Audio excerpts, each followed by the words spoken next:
Erev Tov les Koulam, bonsoir à toutes et à tous. Je suis infiniment heureux de vous retrouver en cette magnifique soirée que Dieu nous offre sur la terre. Aujourd'hui, c'est Hanouka, la fête des lumières. On va développer ensemble. Qu'est-ce que ça vire, les lumières?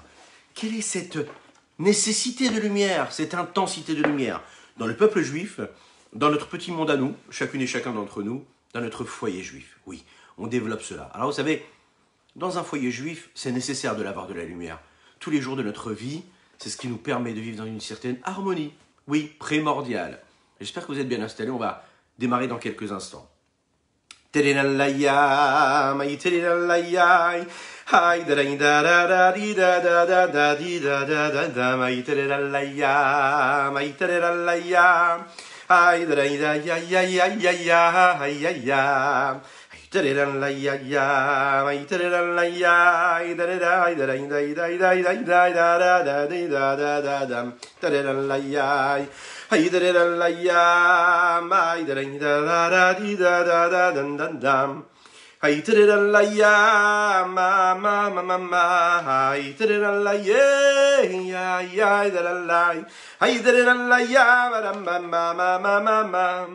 Ay tereralla ya badan da di da dam baradam bam bam bam bam bam. Tereralla ya mama. Ay tereralla ya ma ya oh ya. Ay tereralla ya. Erev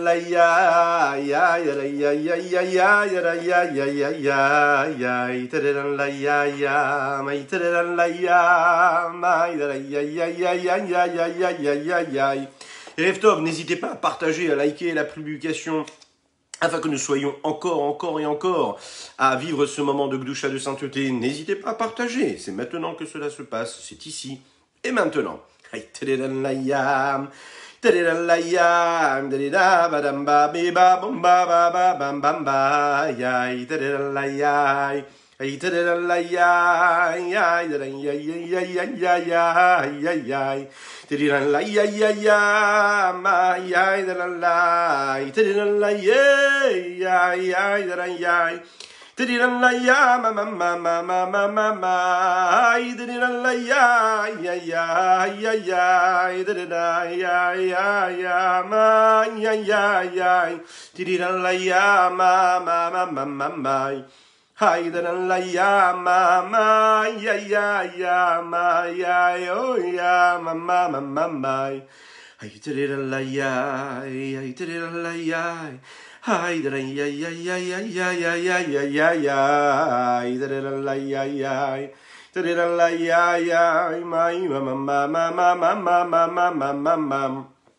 Ay, Erev Tov. Installez-vous tranquillement, on va démarrer dans quelques instants. N'hésitez pas à faire un petit lechaïm en cette magnifique soirée de Hanouka.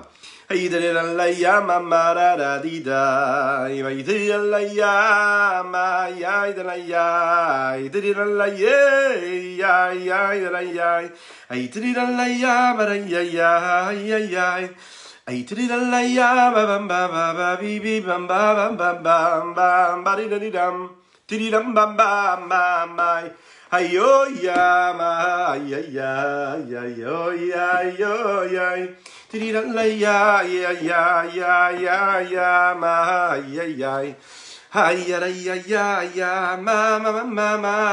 ya oh ya ma ya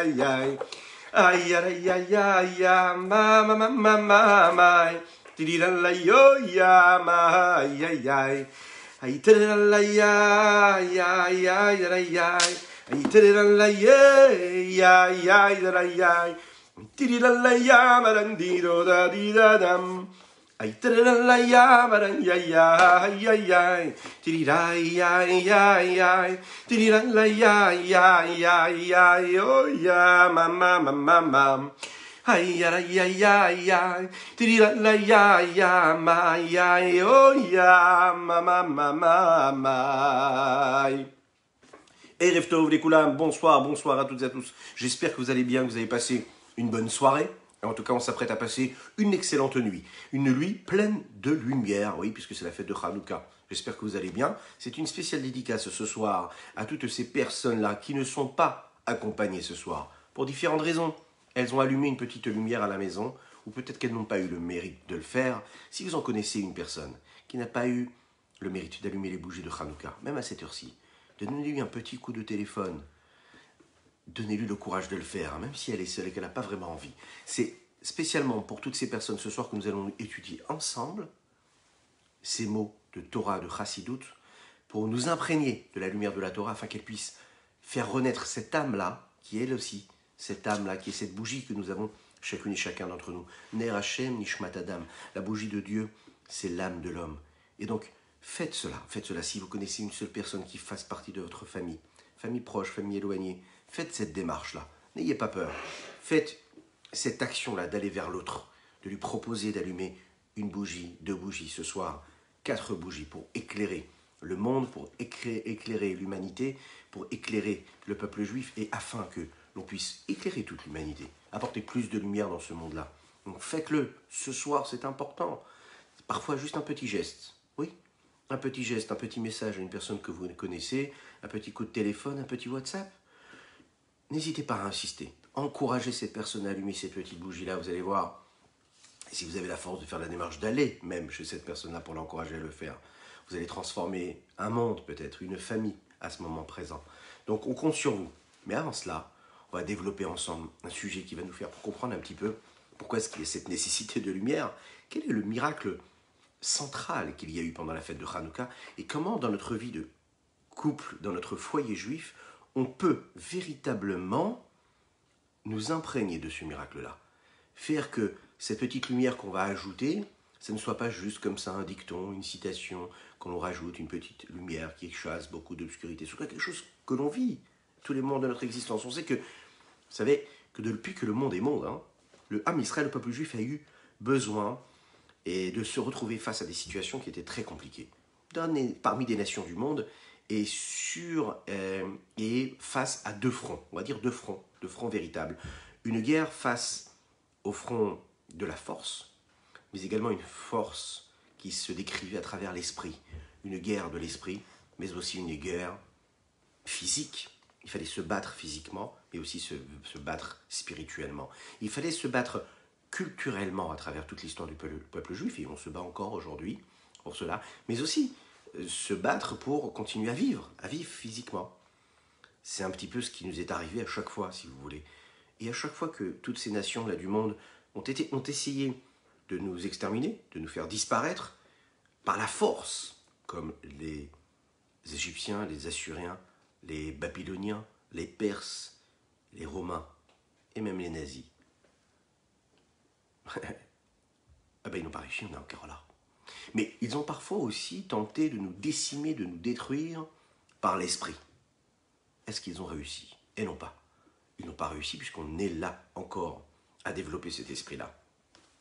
Ils ont souvent essayé de nous assimiler à travers des discours qui ont tenté de nous faire partir et nous échapper de cette tradition que nos parents, nos grands-parents nous ont inculquée, à travers une culture, à travers une philosophie, à travers des lumières, ce qu'on a appelé les lumières, qui n'en sont pas du tout des lumières.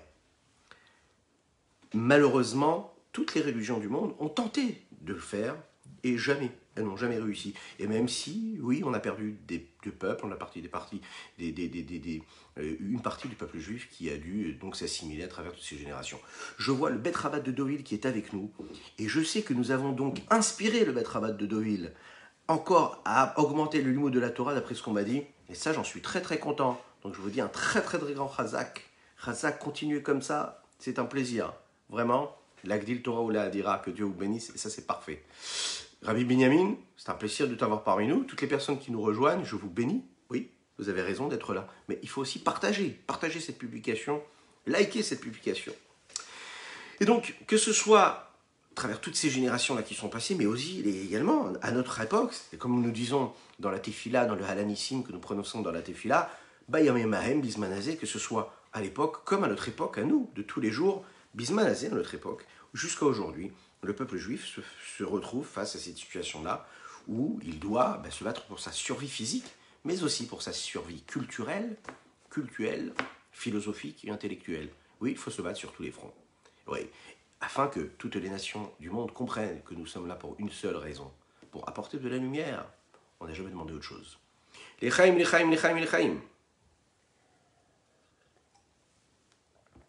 Alors, on est en train de fêter une fête exceptionnelle. Et on va le comprendre si on arrive véritablement à bien comprendre et cerner quel est ce combat-là qu'on a dû mener à travers toutes les générations, c'est-à-dire un combat spirituel mais matériel, un combat culturel mais aussi physique, on va comprendre que c'est en réalité, vous allez le voir, c'est le point central de notre vie de tous les jours dans notre couple, dans notre foyer. Oui, c'est réellement ce qu'il se passe. C'est une guerre et un combat physique, mais aussi un combat spirituel, culturel. Et en fonction des décisions que nous allons prendre et que les valeurs que nous allons inculquer, que nous allons instaurer dans ce foyer-là, dans ce foyer juif, on va voir qu'on va réussir à lui donner une dimension beaucoup plus élevée, beaucoup plus pure, beaucoup plus grande, beaucoup plus authentique. Oui, notre foyer juif, c'est ce petit Beth Amikdash, c'est ce temple-là. Oui, ce temple-là, le petit, qui correspond au grand Beth Amikdash, au grand temple qu'il y avait à cette époque-là, que nous allons, Bezrat Hashem, avec l'aide d'Hashem, retrouver très très rapidement. Mais pour cela, il faut intégrer cette idée-là. Alors on va essayer d'exposer un petit peu cette idée-là, cette fête-là de Hanouka. Vous connaissez les Hashmonaïm. Les Hashmonaïm qui, eux, ont réussi à combattre les Grecs. Cette fête de Hanouka, il y avait pendant cette fête-là 2 événements qui se vivaient parallèlement. Une guerre physique, mais aussi une guerre spirituelle. Oui. Laurent, c'est un plaisir de t'avoir. Erev Tov, bonsoir à toi, bienvenue à toi. Je te laisse hashtaguer comme d'habitude, t'es le meilleur. Alors, on va essayer de comprendre en réalité quelle était la plus grande des guerres. Est-ce que c'était la guerre qui était celle du combat physique ou est-ce que c'était la guerre spirituelle, la guerre philosophique? D'après vous, qu'est-ce que vous en pensez? Est-ce que vous pensez que la guerre des Grèces était plus celle qui était la guerre spirituelle? Dites-le moi. Si vous pensez que c'est l'inverse ou c'est autre chose, dites-le moi aussi. En tout cas, je compte sur vous. C'est important votre avis, mais très très très important. Donc, je compte sur vous pour votre réponse. En tout cas, nous allons voir qu'il y avait donc ces 2 fronts-là, physique et spirituel. Mais on va le voir qu'en réalité, le mot Yavan, et déjà, vous allez le voir, nous donne quelques éléments de compréhension. Est-ce que vous savez combien de lettres il y a dans le mot Yavan, Grèce? Oui, les Grecs. Les Grecs, en hébreu, comment ça se dit? Yavan. Alors, dans Yavan, vous avez un petit Yud, vous avez un Vav et puis vous avez un Nun. Oui. Le petit Yud devient un Vav qui lui devient un Nun. Si vous regardez bien, c'est quasiment la même lettre, mais qui évolue. Alors, j'ai pu entendre un petit mot qui est très très très joli sur cela. En réalité, Yavan, c'est cette philosophie grecque qui peut décimer, qui a voulu décimer l'âme du peuple juif. On est confronté tous les jours de notre existence à ce petit Yavan-là, qui peut entrer en nous, dans notre tête, dans notre cœur, dans notre esprit, dans notre vie de famille, dans notre foyer. Le Yavan, c'est toutes ces petites choses, ces petits détails qui deviennent un petit peu plus importants et qui deviennent très très conséquents ensuite. On va le voir. Et puis en conclusion du cours, vous verrez que c'est justement ce qui se passe dans notre vie de couple, dans notre foyer. C'est ce qui fait que, malheureusement, les petits détails, on les laisse passer, les petits mots, les petites choses comme ça que l'on foule de notre talon et qui, petit à petit, deviennent des problèmes un peu plus importants, qui ensuite deviennent très très très importants, jusqu'à un point de non-retour, Chasvé Khalila, parfois. Alors, on va voir qu'il faut surtout s'attacher, s'atteler à la tâche, et bien faire attention à ces petits détails. On va voir qu'à travers l'histoire du peuple juif, c'est ce qui va se passer. Quand on va réussir à tenir les rênes, à faire attention à nos petits détails, eh bien, les problèmes ne vont pas évoluer, ne vont pas grandir. Quand on va réussir à tenir la barque comme il faut, dans les petits détails, ils ne vont pas trop grandir et puis ils ne deviendront pas trop importants. Et puis la difficulté et la guerre sera beaucoup moins difficile. Le combat sera moins important. Qu'est-ce que ça veut dire vraiment Hanouka? Qu'est-ce que c'est ce miracle-là que nous fêtons, que nous célébrons Hanouka? Alors, première des raisons que nous a souvent dit, c'est que c'est le miracle du combat qui a été gagné. C'est aussi le miracle de la fiole d'huile. C'est quoi le problème dans cette guerre-là contre les Grecs? Pourquoi est-ce qu'il faut combattre les Grecs? Pourquoi est-ce qu'on ne peut pas vivre tranquillement avec eux? Qu'est-ce qu'ils nous ont fait de si mal? Et puis aussi comprendre en réalité comment est-ce qu'on réussit à combattre ces Grecs-là, pourquoi c'est si nécessaire. Le premier miracle qui a eu lieu pendant cette période-là, c'est le miracle, nous l'avons dit, de cette guerre-là, ce combat qui a été réussi. Après une période très très difficile, où le peuple juif a vécu des décrets qui étaient contre l'accomplissement de la Torah et les mitzvot. Le peuple juif ne pouvait plus faire ce qu'il avait à faire. On ne le laissait plus s'exprimer à travers sa religion. Les Hashmonaïm, eux, décident de se révolter. Ils sont dans une ville qui s'appelle Modi'in jusqu'à notre jour. Et puis, ce groupe-là de personnes, des Hashmonaïm, vont se lever contre eux. Il va se passer quelque chose de terrible. Il faut savoir que les Grecs, à cette époque-là, à cette période-là, vont obliger le peuple juif d'apporter ce qu'on appelle un chazir. Ce qu'un juif ne peut pas consommer, en tout cas jusqu'avant Mashiach, on ne peut pas le consommer. Et là, à ce moment-là, les bénis Israël ne vont pas supporter. Ils vont se révolter. Matityahu et 5 de ses enfants, les Hashmonaïm, vont décider de combattre les Grecs dans cette ville-là de Modéine, et ils vont gagner cette guerre-là, ils vont gagner ce combat. Cette révolte va s'élargir, va s'agrandir. Les Hashmonaïm vont continuer à se battre encore et encore un combat et encore un combat sur un autre front, jusqu'à ce qu'ils arrivent à la Grande Guerre. Quelle était cette Grande Guerre? Eh bien, cette Grande Guerre, vous savez, c'est celle que nous avons notée, celle qui correspond à celle de la ville de Yerushalayim, Jérusalem. Ils vont combattre vaillamment. Ils étaient peu nombreux, ils étaient faibles aussi, mais face à eux, il y avait une armée grecque, forte, puissante, vaillante, elle aussi. On l'imagine, bien entraînée. Et là, Dieu va accomplir ce miracle exceptionnel, et c'est les Hashmonaïm qui vont gagner. C'est ce que nous disons dans le texte du Alanissim que nous prononçons pendant ces 8 jours de miracle, les 8 jours de la fête de Hanouka. Giborim beyad chalashim verabim meyad meatim. Tu as donné des puissants, des forts dans les mains des faibles, et puis tu as donné des nombreux, ceux qui étaient nombreux, dans les mains de ceux qui étaient très très peu nombreux. C'est ce qui s'est passé le 25 Kislev, le jour de Hanouka, Chanou Chaf-E. Ce combat qui a été gagné, nous le récitons dans cette prière de Ve'alanissim que nous prononçons dans toutes les téphilotes de la fête de Hanouka. Alors, le deuxième miracle dont il est question, c'est ce qui va se passer juste après. Lorsque les Asmonéens, eux, vont gagner cette guerre-là, ils vont décider de se rapprocher du Beth Amikdash. Ils arrivent au Beth Amikdash, devant le temple, et là, ils se rendent compte que les Grecs, eux, ont profané tout ce qu'il y avait dans ce Beth Amikdash, qui était un endroit saint. Ils se rapprochent de plus en plus de l'endroit qui est le plus saint dans le Beth Amikdash. Ils cherchent cette huile pure qui va leur permettre d'allumer cette menorah. Et bien sûr, on le sait, les Grecs ont rendu impures toutes ces huiles-là. Ils les ont ouvertes, les ont profanées. Et on sait que cette petite fiole qui va être trouvée à la fin, avec le sceau du grand prêtre, du Kohen Gadol, qui était censé durer un seul jour, va durer 8 jours. Et c'est donc là, ce miracle que Dieu a fait, cette huile-là a tenu 8 jours.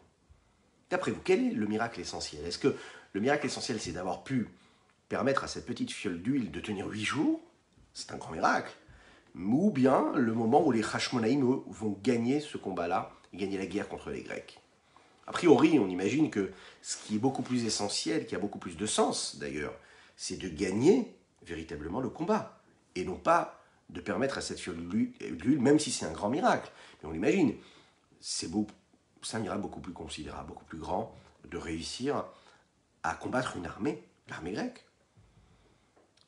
Puisque c'est un miracle qui a changé complètement la vie du peuple juif à cette époque, pendant de nombreuses années. C'est ce qui a permis aux Juifs de vivre véritablement. C'est ce qui a permis de libérer le Ham Israël de ce joug-là de la gouvernance grecque. D'un autre côté, on voit que le sens du miracle de la fiole d'huile a aussi eu un impact et une influence sur la vie du peuple juif par la suite, mais différente. Oui, on imagine que le miracle ici, c'est à un moment précis sur la menorah précisément. Ça n'a pas a priori d'influence sur tout le peuple juif, puisque c'est un miracle qui a influencé et impacté uniquement la menorah qui était dans le Beth Amikdash, et puis cette fiole, lui-là, qui a tenu. Donc c'est dans le temps différemment, mais dans l'espace assez limité. Du côté du temps, ce miracle-là a juste permis à cette menorah-là de tenir un petit peu plus que d'habitude. Bon, mais Le miracle de cette fiole d'huile, qui est en fait surnaturel, il a quelque chose de très particulier, puisqu'il est au-delà même de la nature. Au-delà même de la nature. Ça veut dire que réussir à faire en sorte que quelque chose qui naturellement doit se vivre de cette façon-là et passer au-delà de la nature, c'est réussir à transcender cette nature et lui donner un élan et une forme qui est beaucoup plus grande. Alors, on va essayer de comprendre un petit peu quel est ce miracle-là et pourquoi il y a eu ce combat-là. Qu'est-ce qu'ils voulaient, ces Grecs-là? Qu'est-ce qu'ils cherchaient chez le peuple juif? On sait que les Grecs, c'était très particulier. C'est ça qui permettait au peuple juif d'étudier la Torah. Ça ne les dérangeait pas qu'on étudie la Torah. Ce qui les dérangeait, c'est qu'on étudie la Torah qui nous a été donnée par Dieu. C'est-à-dire que la philosophie juive ne les dérangeait pas. Par contre, étudier la Torah qui a été donnée par Dieu, ça les dérangeait. Ça nous parle, ça, vous et moi, dans notre vie de tous les jours? Est-ce que ça nous parle? Vous allez le voir. La Chassidoute nous dit que ça nous parle parce qu'en fait, la philosophie grecque, c'est la philosophie profane. C'est ce qu'il se passe dans le monde autour de nous. Parfois, dans notre foyer, on est confronté à ces sources profanes d'impureté, qui sont ces sources extérieures, cette obscurité extérieure qui peut s'immiscer, s'introduire dans notre existence, dans notre vie, dans tous les moments de notre vie, dans ce que nous disons, ce à quoi nous pensons, ce que nous faisons, et les choix que nous prenons et que nous suivons dans notre vie de couple, dans notre foyer. Souvent, on pense que c'est insignifiant. Souvent, on nous dit non, tu peux vivre comme un juif, il n'y a pas de problème. Mais n'oublie pas que tu vis quand même dans un monde assez matérialiste, avec des codes, avec des systèmes. Laisse-toi, soumets-toi, assimile-toi à cette ambiance extérieure. Oui, il n'y a pas de problème, fais ce que tu as à faire, accomplis ta religion, mais attention, assimile-toi. Je ne dis pas de respecter les lois du pays, ça c'est sûr qu'il faut les respecter, c'est la Torah qui nous le demande. S'assimiler au point de se dire, j'oublie quelque part Dieu. J'oublie Dieu, je le mets au deuxième plan. Et ça, c'est ce que nous vivons tous les jours. Dans le couple, dans la famille, on est tenté de vivre de cette façon-là.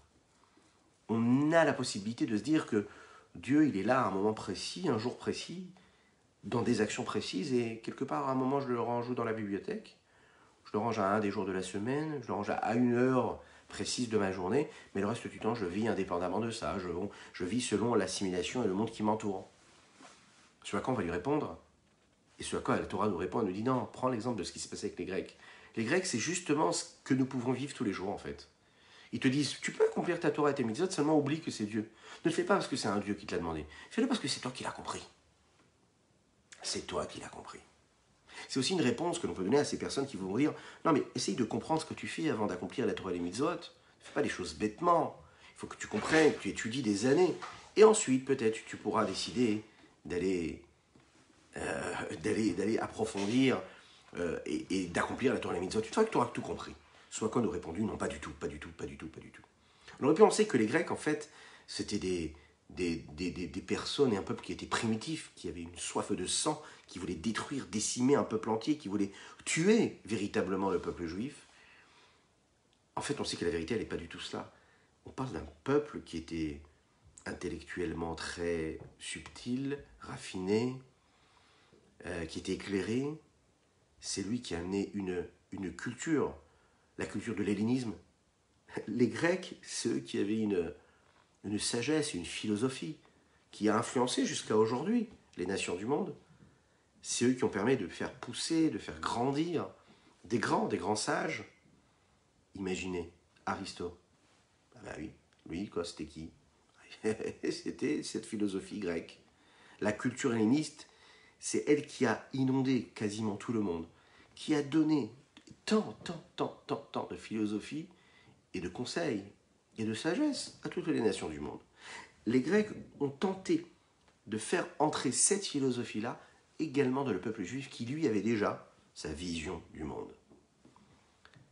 Et malheureusement, on le sait, c'est ce que sont devenus les mithyavnim. C'est ces juifs-là qui se sont allés gréquiser, on pourrait le dire en français. Ils ont suivi cette évolution philosophique qui ne correspondait pas du tout à l'évolution de la philosophie de la Torah. D'un côté, on se dit, bon, mais alors c'était quoi le problème? Oui, c'était le progrès. Qu'est-ce qu'il y a de si négatif dans le progrès qu'a pu apporter la philosophie grecque? Pourquoi est-ce qu'on ne peut pas se dire, voilà, on s'y inspire, on s'en inspire, et puis on évolue, nous aussi, on grandit avec? Pourquoi est-ce qu'il faut s'arrêter à la Torah qui nous a été donnée des années, des centaines d'années avant les Grecs? Pourquoi est-ce qu'on ne peut pas prendre ce train-là de ce progrès? Pourquoi est-ce qu'on doit rester attaché à notre philosophie du judaïsme? En fait, le réel problème qui se pose vient précisément de cette expression-là même, Yavan. Oui, les Grecs peuvent se lire de deux façons. Le mot Yavan, mais aussi, quand on va graphologiquement parlant, essayer de détailler quelles sont ces lettres-là, comme nous l'avons dit tout à l'heure.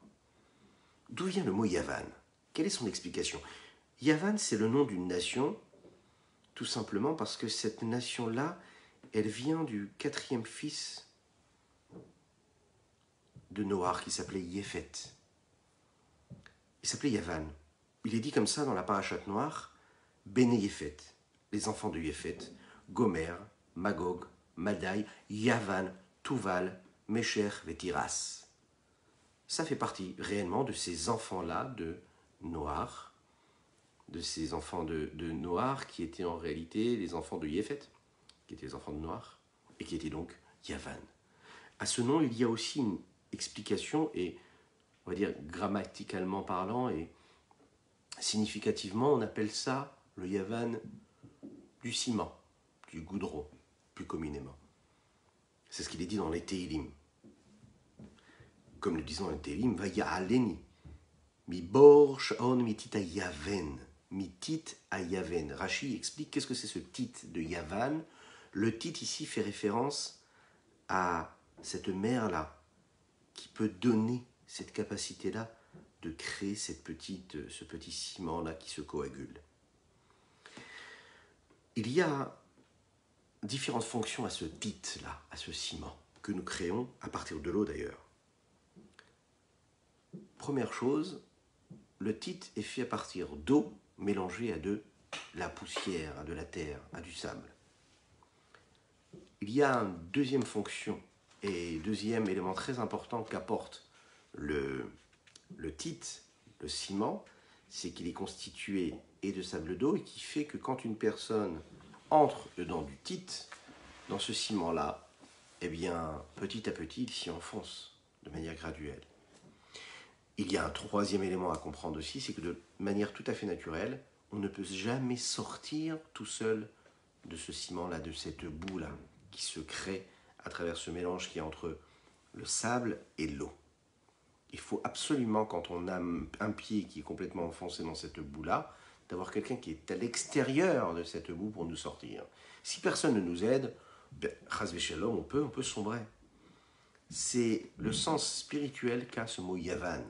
Yavan qui fait référence à ce titre, à cette boue-là, qu'il n'est pas permis de sortir et de s'en sortir quand on est tout seul dedans. On a toujours besoin de quelqu'un d'autre qui soit extérieur pour nous tirer, qui lui n'ait pas les pieds lui aussi dans cette boue-là, sinon lui aussi il tombe dans cette boue-là. Alors, vous pouvez le faire ici, vous cherchez chez vous à la maison, et de quelle façon s'exprime ce titre-là, de manière spirituelle, philosophique, dans la vie du peuple juif. Première chose, nous l'avons dit, cette boue-là, qui est la référence même et la définition de ce mot Yavan, comme nous l'avons dit, c'est le mélange qu'il y a entre l'eau et la poussière. On sait que l'eau fait allusion à la chokma, à la sagesse. Les Chachamim nous disent En ma'im et la Torah. Il n'y a pas d'eau si ce n'est la Torah. La Torah, ce sont des eaux qui sont des eaux propres, des eaux saines, saintes, pures. C'est la sagesse divine. Le problème, c'est que quand vous prenez cette sagesse divine, cette eau pure qui est la Torah, et puis vous la mélangez avec la poussière, vous la mélangez avec du sable de la terre, eh bien, qu'est-ce qui va se passer? Vous avez en fait un mélange de philosophie juive avec d'autres philosophies. Vous avez l'eau qui représente la Torah, puis vous avez d'autres philosophies. Et là, ça donne un mélange qui n'est pas si bon que ça. C'est ce que Yavan a voulu créer. Un mélange. Étudiez la Torah, mais attention, laissez-vous imprégner d'une philosophie extérieure. C'est bien sûr la sagesse de ce peuple grec, qui était une sagesse humaine basée sur quoi? Sur la grossièreté. Oui, oui, oui, sur la matière, sur le vécu, sur le ressenti. La philosophie grecque, bien sûr qu'elle était belle. Elle était belle comme Yéfet. Oui. Elle était belle comme Yéfet, le père de Yavan. Elle était belle, elle était profonde, elle était magnifique. Oui, il y a une sagesse, mais elle vient d'un point qui, lui, la seule chose qui est nécessaire et qui recherche, ce point-là, c'est le profit. Qu'est-ce que je peux prendre? Qu'est-ce que je peux faire ressortir de ce que je suis en train de vivre? Quel est mon profit? Ça peut être subtil, ça peut être raffiné, ça peut être intellectuel. Je peux être un très grand musicien. Je peux créer des œuvres phénoménales de musique qui peuvent transcender, transformer des êtres quand ils les écoutent. Et qui peuvent... C'est un génie, souvent, nous le savons. Les grands génies étaient des êtres qui étaient totalement impurs, qui baignaient dans l'impureté, dépravés. Ils avaient une vie qui était totalement nauséabonde. Et pourtant, c'était des gens qui étaient très intellectuellement et philosophiquement évolués. Pourquoi? C'est justement ça, le Yavan. Le Yavan, la Grèce, c'est vraiment ça. Alors, comment nous, est-ce qu'on doit vivre cela? Comment le comprendre dans notre vie de tous les jours? Regardons le deuxième élément qu'il y a dans ce titre-là, dans cette boue. Nous l'avons dit, un homme qui a les pieds dans cette boue-là ne peut pas s'en sortir tout seul. Il a besoin d'être aidé par un élément extérieur. Il a besoin qu'on l'aide de l'extérieur. Lorsque la sagesse d'un homme, elle est basée sur quoi? Sur le profit, sur la matière, sur la matérialité. Alors, son niveau spirituel, même si philosophiquement il va loin, sa valeur spirituelle de sainteté descend de niveau en niveau. Et là, on va le voir qu'il y a vraiment une différence entre la valeur spirituelle qui peut être appelée aussi une genre de philosophie et une évolution intellectuelle. Ce qui dit spirituel ne veut pas dire sainteté. Il faut bien faire la différence. On peut être un être très spirituel détaché de la matière, c'est encore un autre niveau à part le niveau du grec, puisque le grec, lui, il est dans le profit de la matière, vivre les choses, il veut se sentir exister, il veut tout prendre. Oui. Il y a un niveau qui est plus élevé, c'est celui qui se détache de la matière, qui veut se spiritualiser, mais qui n'est pas pour autant saint et pur. Les deux ne vont pas de pair. Oui. Les chaim. Bien que la philosophie grecque, elle parle de grandes notions de morale. Oui, a priori. On sait qu'en réalité, ce qu'elle a créé, c'est complètement l'inverse. C'est quoi la philosophie grecque? C'est profite, mange, bois. Pourquoi? Parce que demain, il sera trop tard. Demain, tu mourras. Donc profite tant que tu peux profiter. Profite. Carpe diem. Cueille le jour. Prends ce qui arrive. Mange, bois, profite, vis. Ne te pose pas de questions. Oui, tu peux être un être moral, mais jusqu'à un certain point. Tu dois profiter. Ne te pose pas trop de questions. Tu dois chercher tout ce qu'il peut t'apporter des intérêts. Il faut que ce soit des intérêts propres à toi-même. Et donc, malheureusement, ça, quand on est dans cette quête, dans cette course après notre intérêt propre, notre profit personnel, qu'est-ce qui se passe? Eh bien, on plonge complètement dans cela. On plonge et on ne peut plus en sortir, parce qu'on est toujours attiré par ce que ce qui se passe autour de moi va pouvoir m'apporter. Et malheureusement, ce qui se passe après, c'est qu'on ne peut pas sortir. Puisque quand vous avez des avis sains et purs et convenables chez un homme, il a la possibilité de réparer son comportement. Il est capable, il a un repère qui est positif. Quand tu sais ce qui est bon et que tu fais parfois ce qui n'est pas bon, tu te comportes mal. Mais ton repère, c'est ce qui est bon, c'est la sainteté et la pureté. Eh bien, tu as flanché, tu es tombé. Ok. Alors, tu vas réfléchir un petit peu aux raisons pour lesquelles tu es tombé. Eh bien, tu vas être intelligent et tu vas te mettre dans une situation où tu ne vas pas tomber. Mais si déjà tu as mis les pieds dans la boue et que là tes pieds sont bloqués dans la boue, tu es un peu embêté. Là, ce qu'on est en train de nous dire, c'est ne te mets pas dans cette boue-là.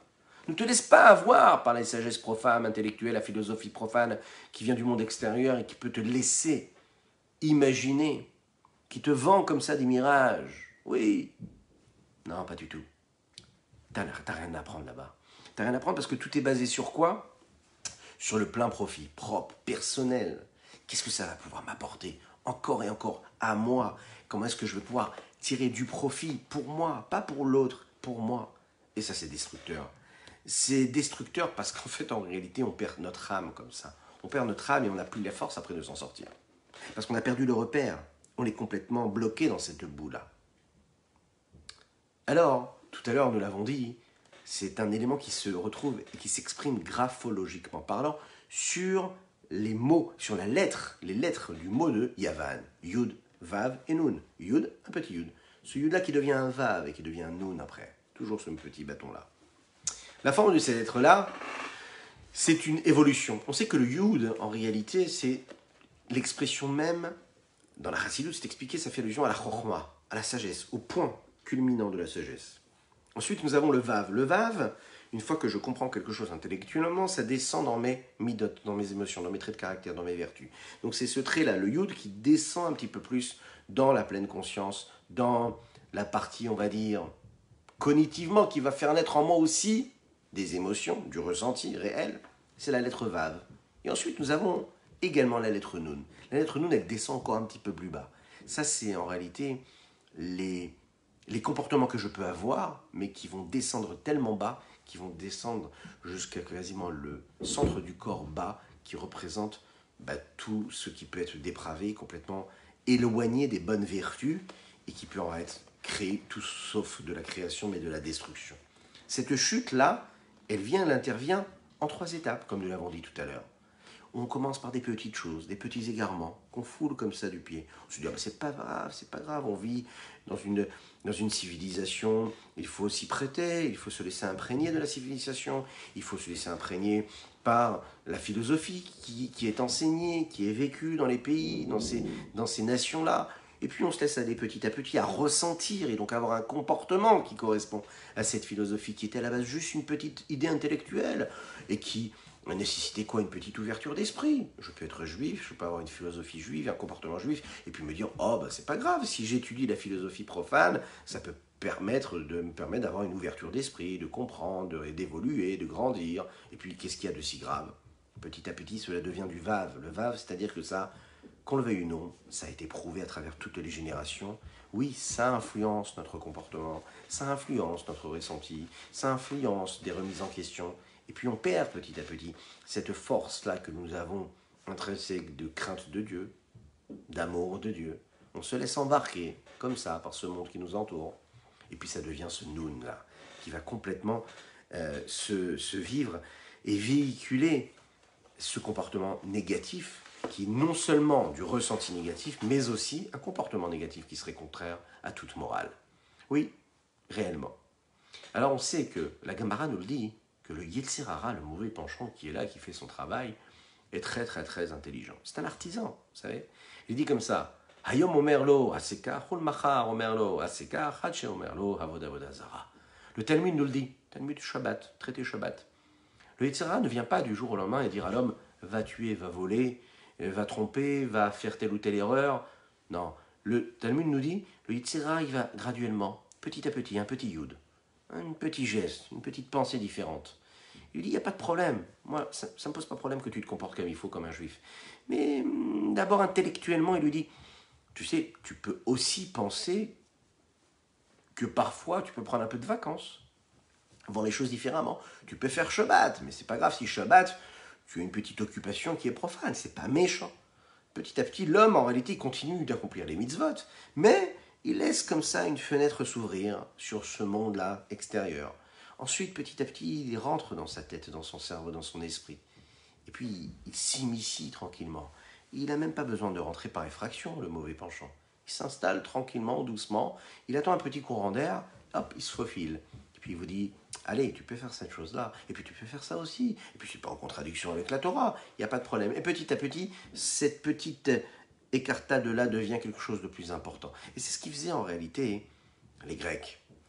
Le combat contre les Grecs, c'est que les Grecs ont d'abord tout tenté de rendre impur la sagesse, la chorma, l'intellect du peuple juif. C'est pas tout de suite qu'ils sont rentrés au Beth Amikdash pour rendre impur le Beth Amikdash et détruire Jérusalem.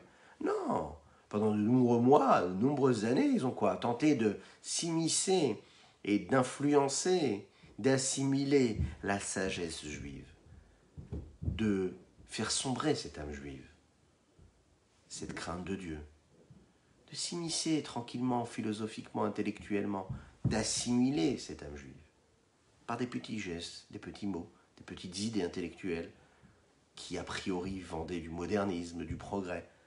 Et petit à petit, cela s'installait et ça a tracé une route vers ce que l'on a vu. Quand ils se sont rendus compte qu'ils n'y arrivaient pas, là ils ont décidé de tuer même le corps du juif. Mais à la base, ce qui les intéressait, c'était l'esprit juif. Pas seulement le corps, l'esprit surtout, l'esprit. Les Midrashim nous racontent qu'en réalité, il y avait en réalité ce qu'on appelle des grands combats philosophiques qui étaient dirigés entre les Grecs et les sages du peuple juif. Ils essayaient par tous les moyens d'aller s'immiscer, de les rendre fébriles, de les fragiliser dans leur foi. Et petit à petit, ils vont réussir. Ils vont réussir malheureusement. Il y en a qui vont se laisser partir complètement par cela. Le rabbi de Lubavitch explique que si nous avons parlé juste avant de ce yavan qui fait référence à cette boue-là qui est un mélange entre l'eau et la poussière et le sable, c'est parce qu'en fait les forces du mal, les forces qui sont l'inverse des forces de la sainteté, sont là en réalité pour combattre cette eau-là qui est la Torah. Quand la Torah, elle est mélangée avec la matérialité, avec la grossièreté, quand la Torah ne garde pas ce qu'elle a de plus fort en elle, c'est-à-dire son authenticité, quand on essaye de faire descendre la Torah, de l'amadouer, de la calmer, de l'adoucir, de lui faire prendre comme ça un élan, une allure et des vêtements de philosophie moderne qui pourraient correspondre à ce qu'on nous vend, à ce qui est dit, correspond à chaque génération en fonction de la culture, du modernisme, de la philosophie ambiante. Alors qu'est-ce qui se passe? On est très très embêté. Parce que la sagesse de la Torah, elle a perdu son authenticité, elle a perdu son âme. Elle n'est plus ce qu'elle est réellement, puisqu'elle a été travestie par l'élément extérieur, par la vision philosophique extérieure du monde qui nous entoure. C'est un petit peu comme cette boue-là. Quand on le voit, on oublie complètement que c'est de l'eau. On voit un nouvel élément qui s'appelle du sable avec de l'eau qui est de cette boue-là. Le problème, c'est que quand on met son pied dedans, on n'y arrive plus à s'en sortir. C'est très difficile d'avoir un pied là et un pied là. Quand on a mis un pied dans cette boue-là, même si le deuxième pied il est à l'extérieur, il est sur une terre ferme, eh bien on va pouvoir s'en sortir que s'il y aura une main secourable qui vient nous tirer. Mais il faut que cette main secourable soit complètement détachée de cette boue-là. Ne soit pas au même niveau que nous, il faut qu'elle soit à un niveau qui est très très très élevé. Parce que si nous sommes les deux pieds, les deux mains dans cette boue-là, c'est-à-dire dans ce mélange de la sagesse de la Torah, de la vertu, des traits de caractère que le peuple juif a toujours eu, et qu'on l'assimile à cette volonté qui fait perdre cette sagesse juive, eh bien on perd le combat. On perd le combat si ce n'est en étant sauvé par cette main extérieure qui va venir nous tirer, nous relever complètement. Et on le voit dans ce mois-là de Yavan. Et puis chacune et chacun d'entre nous, nous avons tous une vie, une famille, nous avons un peuple, des traditions, nous avons des régions du monde. On sait, on est capable de regarder dans le rétroviseur, ou même parfois juste à l'horizon, et pour se rendre compte que souvent, nos proches, nous-mêmes, quand on a mis un pied un petit peu trop dans ce qui est profane, et si ce n'est pas nous, eh bien on a subi ce que nos parents, nos grands-parents, malheureusement, ont dû subir un jour, cette assimilation-là. Assimilation dans le sens négatif du terme. Pas de suivre, comme je l'ai dit tout à l'heure en préambule, de suivre les lois du pays, c'est tout à fait normal. L'assimilation profonde de l'âme, de l'esprit, se laisser complètement aller à mettre de côté ce que veut dire la connexion, l'attachement qu'on a avec Dieu. La valeur réelle, notre repère, le point d'ancrage qui fait ce que nous sommes, notre ADN, notre identité véritable, celle qu'il ne faut jamais faire partir, celle qui est en nous, dans notre cœur, dans notre âme, celle qui fait ce que nous sommes, celle qui fait que nous sommes cette parcelle divine, cette lumière qui brille, qui a toujours brillé, qui continuera à briller. Celle-là, elle ne pourra pas partir. Il faut faire tout pour que cette boue-là ambiante, cette matière-là, ce mélange qu'il y a entre cette poussière, entre ce sable-là, qui se mélange à l'eau et qui donne cette substance-là, qui fait partir tout, qui fait sombrer toutes les plus grandes des sagesses-là. Cette substance-là qui a même été capable de nous faire oublier, Chas v'Shalom, la Torah. Quelle Torah? Torah Techa. la Torah de Dieu. Non pas une Torah comme une sagesse. La Torah, c'est pas une sagesse, la Torah, c'est du vécu. La Torah, c'est se laisser transcender par la présence de Dieu, la crainte de Dieu. La Torah, c'est les yeux vers le bas, le cœur vers le haut. La Torah, c'est ne pas exister pour laisser Dieu. La Torah, c'est Dieu est tout et je ne suis rien. Je ne suis que ce que Dieu est en moi. Je suis ce véhicule qui est là pour transmettre, pour permettre à cette lumière de Dieu de rayonner en moi, autour de moi, dans mon foyer. Oui, c'est vraiment ça qu'il faut réussir à faire. À toujours garder la tête au-dessus de l'eau. Si notre tête, ce petit youd, cette sagesse-là qui est en nous, reste au-dessus de l'eau, et bien vous savez ce qui se passe. Cette eau-là ne se mélange pas à cette poussière, elle ne se mélange pas à ce sable-là. Pourquoi? Parce que quand on garde la tête au-dessus de l'eau, quand on garde notre sagesse pure, qu'on ne la laisse pas s'imprégner de profane, de sagesse profane, de philosophie profane, de toutes sortes de sagesses qui peuvent être parfois on peut leur donner parfois de la valeur, oui. Elles peuvent avoir une valeur même ajoutée, même à nous apporter. Mais on nous dit non, ne va pas chercher ce qui est à l'inverse de la sainteté. Ça ne vient pas d'une sainteté, ne va pas chercher ce que ça peut vouloir te dire. Tu peux très bien vivre sans. Oui, mais c'est intéressant, mais ne cherche pas. Ça ne va rien t'apporter. Ça vient des forces du mal, ça vient des forces de l'impureté. Toi, tu te concentres sur la sainteté. Tu es là pour ça. Tu es là pour apporter de la sainteté, pour faire vibrer cette sainteté-là. Faire vibrer cette sainteté, cette pureté. Donc en fait, ta tête, quand tu la gardes sainte. Ta sagesse, tu la gardes sainte. Ton petit youd, eh bien, il ne devient pas ce vave-là du mot yavan. Il ne devient pas ce vave, c'est-à-dire qu'il ne va pas faire en sorte que ton corps tombe et que tes émotions ressentent aussi cette sagesse-là profane. Et qu'est-ce qui se passe? Eh bien, du coup, ça ne devient pas non plus un nun sophite, le dernière lettre de ce mot de yavan, que sont les Grecs. C'est-à-dire de faire en sorte que tu sois complètement plongé dans cette boue, qui fait en sorte que tu ne peux plus bouger, emprisonné que tu es, que tu deviendras, et que tu resteras. Laisse cette tête hors de l'eau. Et là, du coup, ton corps, c'est-à-dire tes émotions, ne seront pas imprégnées par cette sagesse profane, donc ils resteront purs. Et donc, c'est également tes pieds, tout ton corps, qui seront complètement libérés de cette boue-là. Et puis, tu n'auras plus besoin de quoi que ce soit d'autre que ton cœur et ton esprit pour rester attaché à Dieu. Tu n'auras plus besoin de personne. Donc, garde bien ton esprit propre. Comment nous, on peut combattre cela? Comment on peut combattre cette philosophie grecque qui y a eu à l'époque, mais aussi la philosophie qui peut nous attaquer tous les jours? La philosophie, en réalité, c'est ce que nous vivons tous les jours.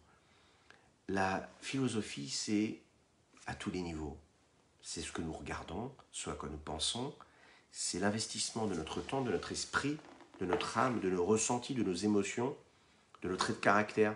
C'est le fait de garder cette tête froide, l'isoler, cette tête-là, faire en sorte qu'elle ne pense pas à n'importe quoi, faire en sorte qu'elle ne regarde pas n'importe quoi, faire en sorte qu'elle n'entende pas n'importe quoi. Être conscient que tout ce que je sens, tout ce que je ressens, tout ce que je regarde, tout ce que je dis, ce que je fais, doit nécessairement avoir un but précis. Ce but, ça doit être qu'est-ce que cela m'apporte à mon âme? En quoi ça influence ma raison d'être, ma raison de vivre, ma mission sur Terre? Comment est-ce que je lui donne quelque chose d'infini, d'illimité? Est-ce que ce que je vais regarder maintenant, ça va influencer de quelle manière? Ça va faire appel à moi en quoi? À quoi? Est-ce que ça va faire appel à des forces d'impureté, de négativité? Est-ce que ça va faire appel à des choses saintes, saines, pures? Je vais faire quoi après avoir regardé ce que je regarde?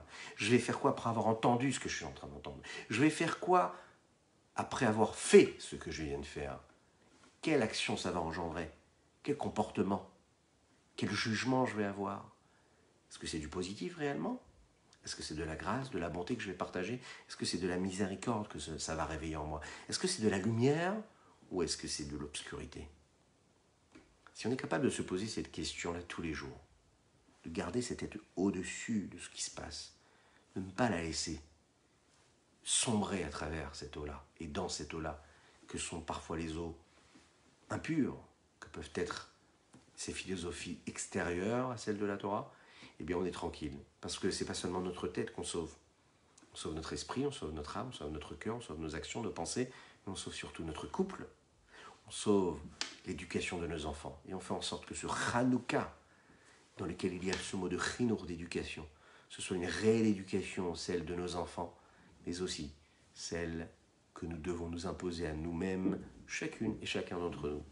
Et c'est sur ces mots-là, qui j'espère nous apporteront beaucoup de sagesse, subtile, raffinée, saine, sainte et pure, que je vous souhaite une excellente fête de Hanouka.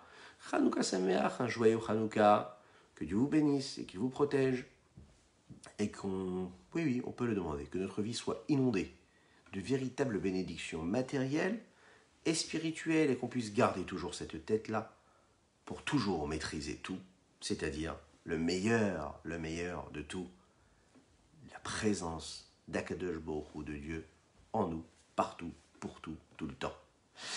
A très bientôt, Hanouka Sameach, on se voit Bezrat Hashem demain avec force, à 8h du matin pour le Tanya du jour. N'hésitez pas à commenter, n'hésitez pas à liker cette publication, que vous soyez donc là en live ou en replay, et je compte sur vous pour la partager également. Partagez. Vous pouvez par exemple noter dans les commentaires le nom de profil, les noms des profils de vos amis, qui font partie de vos amis, que vous les connaissiez de près ou de loin, et que vous pensez peut-être que cela pourrait les inspirer, les influencer dans leur vie.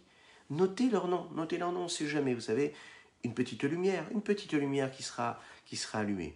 Je vous rappelle ma petite requête en introduction du cours. Si vous connaissez une personne près de vous, loin de vous, peu importe si elle est loin mais près dans votre cœur, ou si tout simplement vous ne la connaissez même pas, qu'elle habite sur votre palier, ou bien juste voisin à vous de votre rue, tapez à sa porte, n'hésitez pas, faites-vous violence. Vous pouvez rallumer une âme juive, tapez à sa porte, lui dites, et dites-lui, joyeux Hanouka. Puis si vous avez 2-3 bénis à lui offrir, vous allez voir, elle sera très très heureuse de les recevoir, mais en tout cas, offrez-lui un petit moment. Rappelez-lui que c'est Hanouka, et que c'est important d'allumer les bougies de Hanouka. Ce soir, nous allumons encore 4 bougies.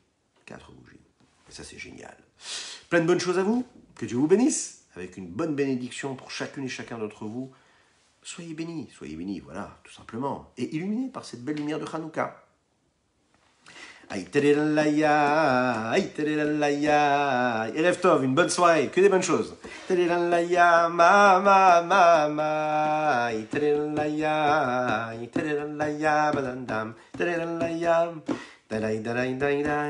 Aïterelalaya, ya.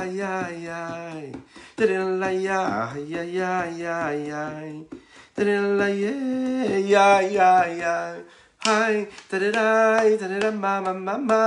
Hi, da-da-da-la-ya, ma. Hi, da-da-da-la-ya, ma. Hi, da-da-da-la-ya, ma. Hi, da-da-da-la-ya. Hi, ya. Da-da-da-la-ya, ya.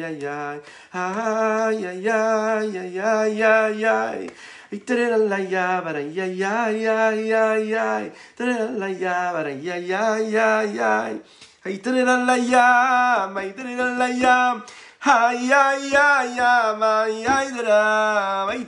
ya.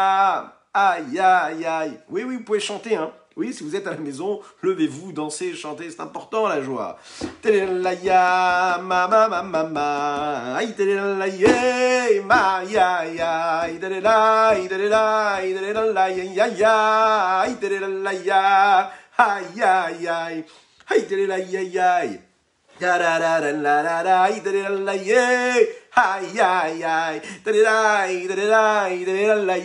Aïe, bonne soirée à vous. À demain, Bezrat Hashem. À demain.